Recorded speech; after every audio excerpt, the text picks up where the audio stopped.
Olá galera, meu nome é Leandro Marinho Damasceno, sou graduando em Engenharia Civil pela Universidade Federal de Alagoas, Campos do Sertão, e também sou integrante do Programa de Educação Tutorial, o grupo PET Engenharias.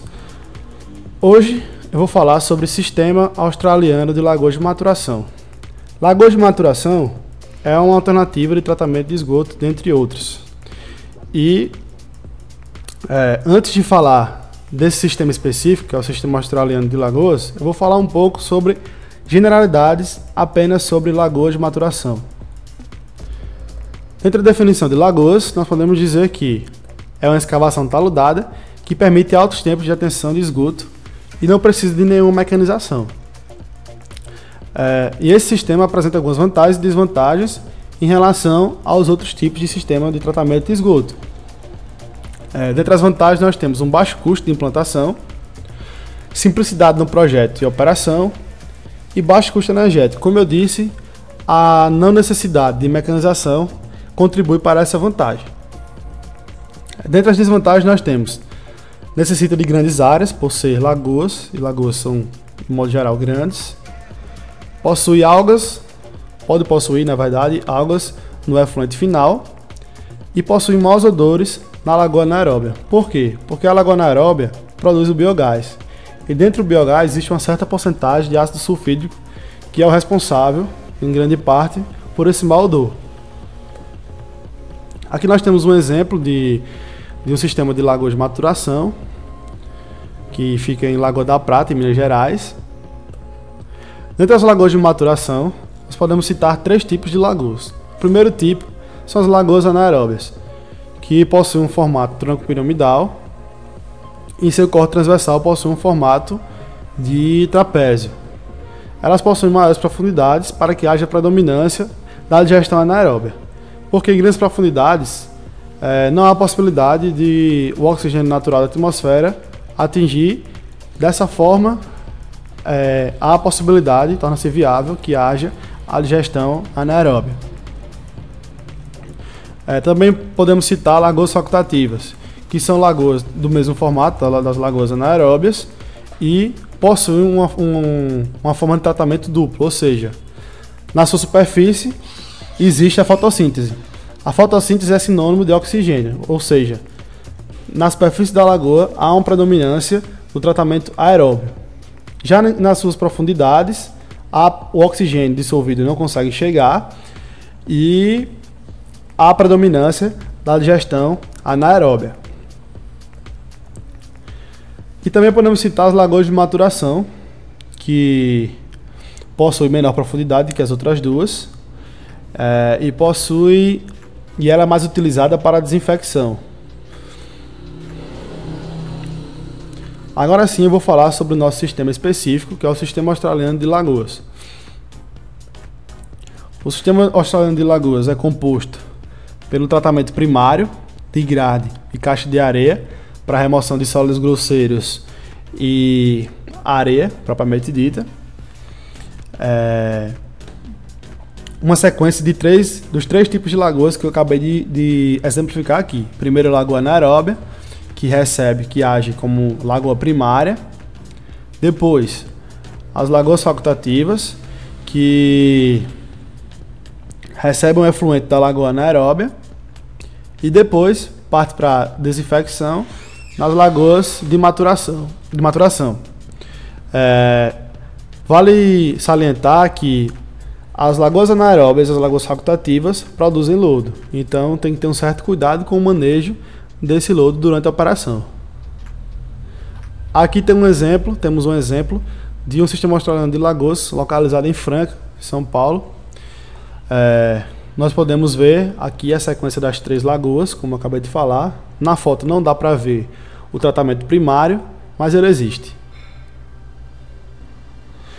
Agora eu vou falar sobre as especificidades de cada tipo de lagoa que eu já citei anteriormente. Primeiro, eu vou começar falando das lagoas anaeróbias. As lagoas anaeróbias devem possuir de 3 a 5 metros de profundidade útil. E essa escolha vai depender da concepção do projeto e da experiência do engenheiro.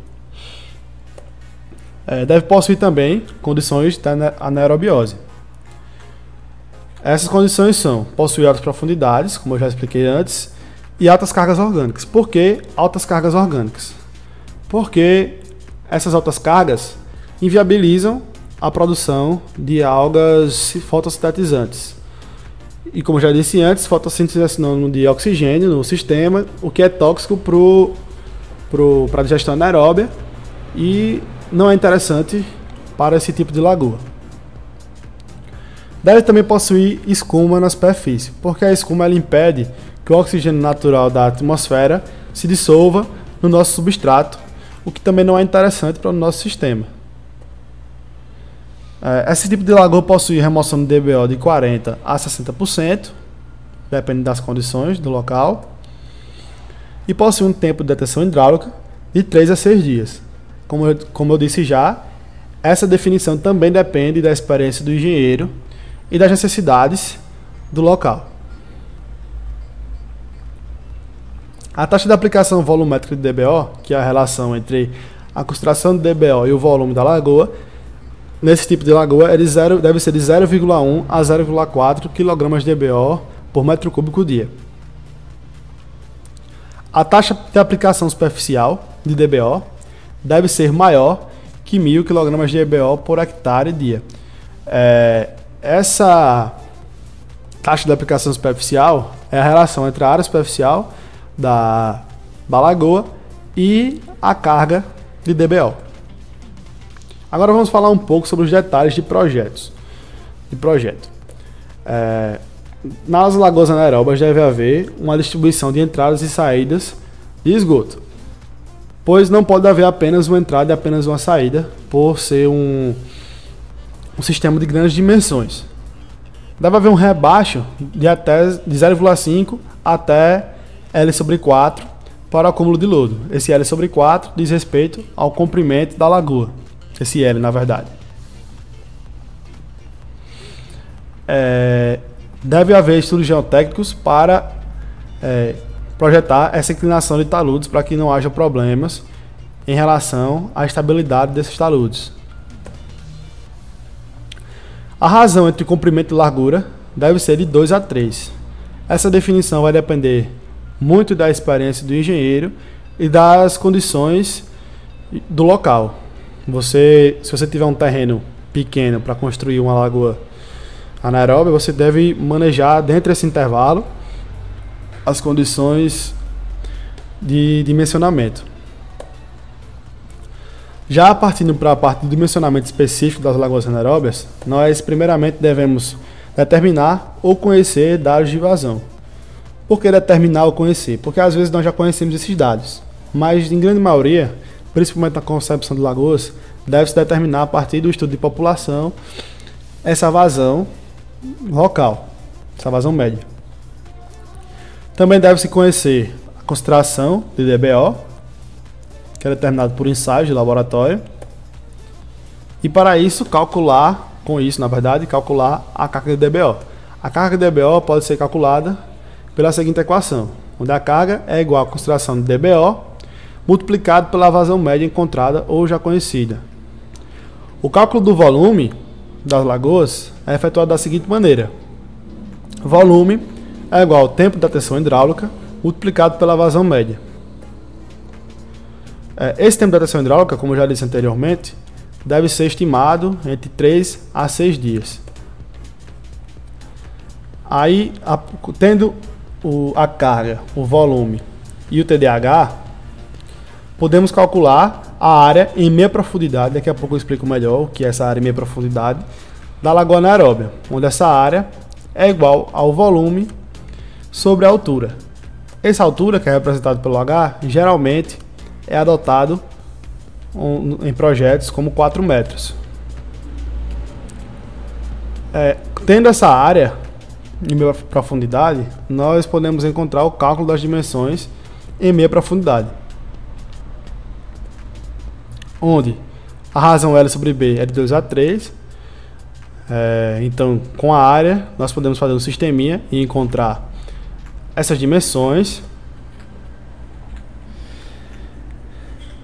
Podemos encontrar a taxa de aplicação hidráulica, que é a concentração do DBO, a carga de DBO, na verdade, dividida pela área da lâmina líquida, que é a área como exemplificado. Agora, dentro do dimensionamento ainda, tendo as dimensões de meia profundidade, nós conseguimos determinar as dimensões de fundo do espelho d'água e do terreno. A escavação deve ser feita em tronco piramidal, como eu já disse antes, é como se fosse uma pirâmide de cabeça para baixo. Adota-se como inclinação desse talude 1 metro na vertical, para cada 1 metro na vertical, 2 metros na horizontal, com uma borda livre de geralmente 60 centímetros, conforme a figura que eu vou mostrar agora. Aqui nós temos uma planta baixa, aqui a planta baixa, e um corte transversal da lagoa, onde a gente mostra a inclinação do talude. E, quando eu disse a área de meia profundidade, é a área dessa superfície nessa linha aqui, onde podemos mostrar aqui na planta baixa. Seria essa área aqui. E com essas dimensões, que a gente encontra primeiro, as dimensões de meia profundidade, nós podemos aplicar essas condições de inclinação do talude e achar as demais dimensões. Em um próximo vídeo eu vou trazer alguns exemplos, onde a gente vai dimensionar uma lagoa dessa e eu vou mostrar para vocês como faz na prática. Agora vamos falar sobre as generalidades das lagoas facultativas. Ela é mais rasa que uma lagoa anaeróbia e possui de 1,5 a 2 metros de profundidade útil. Possui uma atividade mista, uma atividade aeróbia e anaeróbia. Possui uma remessão de DBO superior aos 80% e remove 99% dos coliformes, o que é muito bom para o tratamento global. Agora eu vou falar um pouco sobre os detalhes do projeto. Possui uma relação comprimento e largura de 3 a 5 e recomenda-se lagoas com áreas inferiores, áreas superficiais inferiores a 15 hectares. Possui um tempo de datação hidráulica na faixa de 15 a 45 dias para lagoas facultativas primárias e de 10 a 30 dias para lagoas facultativas secundárias, que é o que nos interessa, porque a lagoa facultativa ela recebe o efluente da lagoa anaeróbia, como eu já mostrei nesse sistema de australiano de lagoas, e o que torna ela uma lagoa secundária, pois a lagoa primária recebe o esgoto bruto a partir do tratamento primário. Já dentro do dimensionamento, existem alguns critérios empíricos que nos permitem dimensionar esse tipo de lagoa. O primeiro método é o baseado na temperatura do ar. O segundo método é baseado na taxa de remoção do substrato. Nós considerando, na verdade, que essa lagoa funciona como uma mistura perfeita, mistura completa, e baseados no fator de dispersão. Porém, os métodos mais utilizados são o baseado na temperatura e o baseado na taxa de remoção, simulando que a lagoa funcione em mistura completa. Primeiramente, vamos falar do método baseado na temperatura. Primeiramente, nós devemos conhecer os dados de vazão, como na lagoa anaeróbia, e conhecer o clima local, porque nós precisamos encontrar as menores temperaturas do local de construção da lagoa. Devemos fazer o cálculo da carga superficial, onde λL, que simboliza a carga superficial, é igual a 14, que multiplica a menor temperatura local, por isso nós devemos conhecer o clima local, menos 42.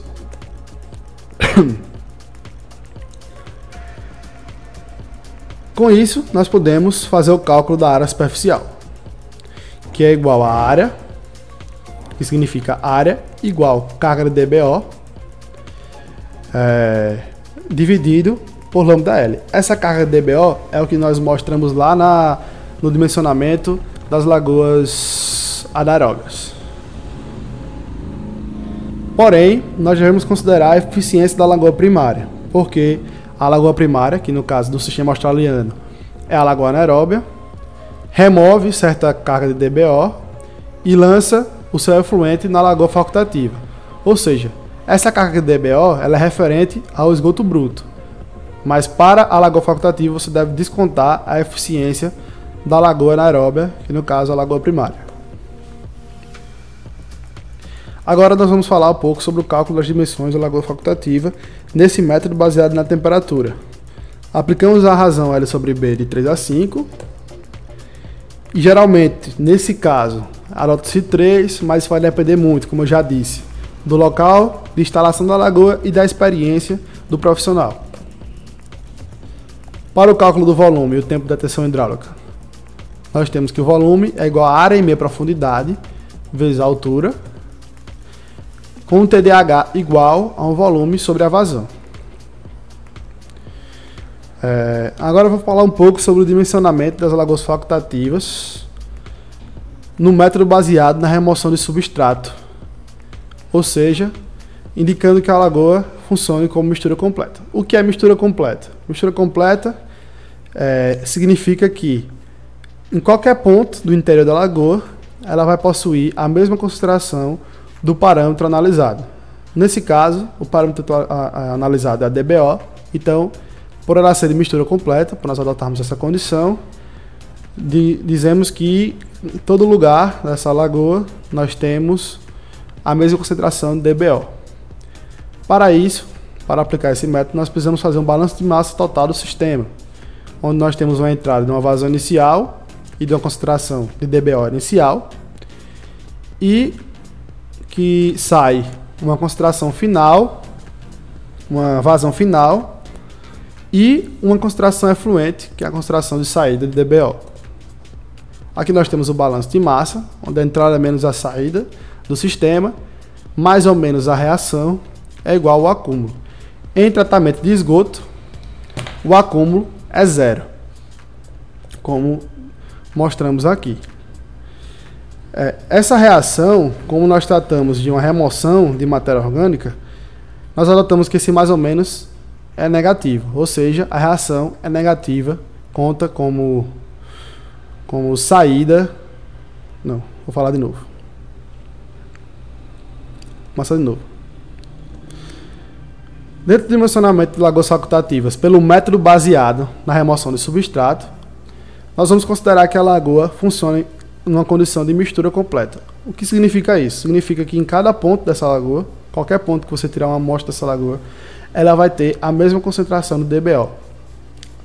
Então, com isso, nós podemos fazer o balanço de massa no sistema completo, total, onde nós temos uma entrada de uma vazão inicial e uma concentração do parâmetro, de um parâmetro em análise inicial, na verdade, que nesse caso trata-se de DBO, e uma saída de uma vazão final e de uma concentração de parâmetro efluente, no caso, uma concentração final de DBO. Fazemos o balanço de massa, onde entrada menos saída, mais ou menos reação, é igual a acúmulo. Em caso de tratamento de esgoto, o acúmulo é igual a zero. E essa reação, esse sinal da reação, vai depender se no sistema forma o parâmetro analisado ou remove. No caso, como tratamos de tratamento de esgoto, vai haver uma remoção de DBO. E essa remoção significa que essa reação terá um sinal negativo. Essa reação funciona dentro dos princípios cinéticos, que é igual a R vezes V, que esse V é o volume, esse R é igual a uma constante cinética química, vezes a concentração final do parâmetro em análise. Isso está dentro dos processos biológicos de primeira ordem. Aplicando o balanço de massa, nós temos essa equação final, isolando o parâmetro efluente, a concentração efluente, nós temos essa equação aqui, onde a concentração efluente é igual à concentração inicial, dividido por 1 mais a constante cinética vezes o tempo de detenção hidráulica. O tempo de detenção hidráulica, que é o que nos interessa, nós isolamos esse tempo de detenção hidráulica e obtemos essa equação aqui, onde a concentração inicial menos a final sobre a concentração final vezes a constante cinética nos dá o tempo de detenção hidráulica dessa lagoa a ser dimensionada. Uma observação. Essa concentração efluente que corresponde a DBO solúvel do efluente. Como nós estamos tratando de DBO, essa DBO efluente corresponde a DBO solúvel. Entretanto, o que se monitora nessas lagoas facultativas é a DBO total. Então nós temos que encontrar essa DBO total. A DBO total é igual a DBO efluente mais a DBO particulada. Essa DBO particulada é a influência dos sólidos suspensos no sistema, na DBO global.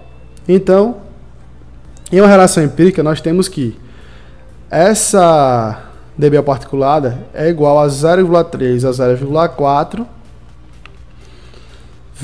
que multiplica a concentração de sólidos suspensos, como exemplificado na equação abaixo. Esses sólidos suspensos em lagoas facultativas variam de 40 a 100 mg por litro, de modo geral. E isso vai ser, como é que se diz? Isso vai ser determinado em laboratório. Agora eu vou falar um pouco das lagoas de maturação, sobre suas generalidades. Ela oferece um decaimento de coliformes por metabolismo endógeno e radiação UV. Isso justifica sua baixa profundidade, para que haja a ação da radiação UV. Ela possui um TDAH usual de 7 dias, geralmente se usa esse TDAH, que é o tempo de detenção hidráulica, e oferece ao sistema uma remoção global, ou seja, juntando a remoção da lagoa de maturação, da lagoa facultativa e da lagoa anaeróbia, há uma remoção global de 85%.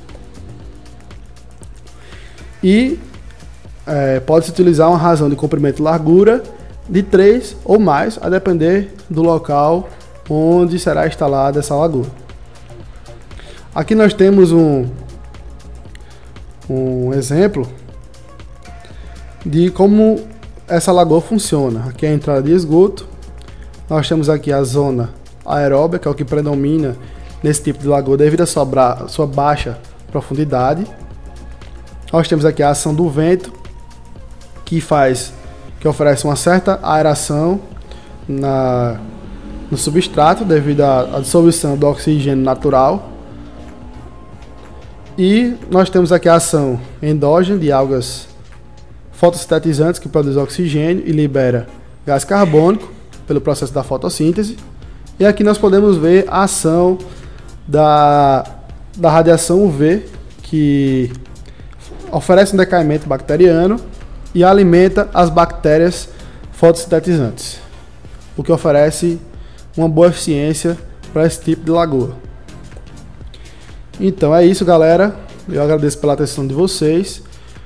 Em um próximo vídeo eu vou trazer um exemplo do dimensionamento do sistema australiano de lagoas por completo. E é isso, até a próxima. Aqui nós temos o site do programa PET, do PET Engenharias. E muito obrigado, até a próxima.